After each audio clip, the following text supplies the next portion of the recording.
There's a tendency for groups when they come to Benmore to be into the adrenaline-fueled sports, the really big, exciting numbers, the ones where you have to go in dark spaces or stand under waterfalls and all this sort of stuff. And in actual fact, some of the best activities we do at Benmore are on the quieter side of things.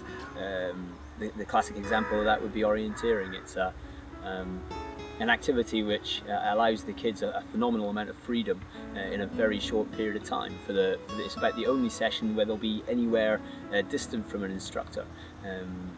The idea being that we do short courses around and about in the local area where they're very close to help for the first half of the morning, and then come halfway through the morning we give them a map that takes them further away from the centre, and so for the next 20 minutes, 30 minutes or so, they have to find their own way out and around in the local area, and it tends to be pretty exciting for most kids. They find that very challenging.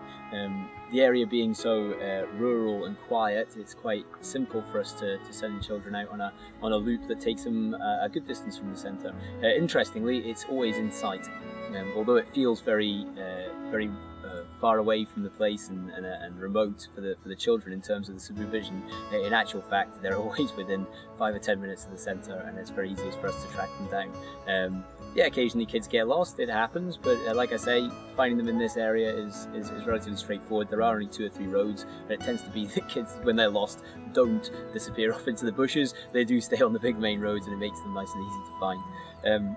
What do the kids get out of it? Well, a sense of adventure. In actual fact, it tends to be the best stories that they sense out of, they get out of the week, are the moments where they do get lost or they do have trouble finding their way, and then the feeling of success when they actually manage to get their ways home. The kids who actually win orienteering, they tend to be the ones who can focus on the academic side of the sport and don't just run off like headless chickens, which tends to be the adrenaline freaks' idea of fun. And so you get a nice balance in the group, and usually allows differing people to excel than your usual activities here at Benmore.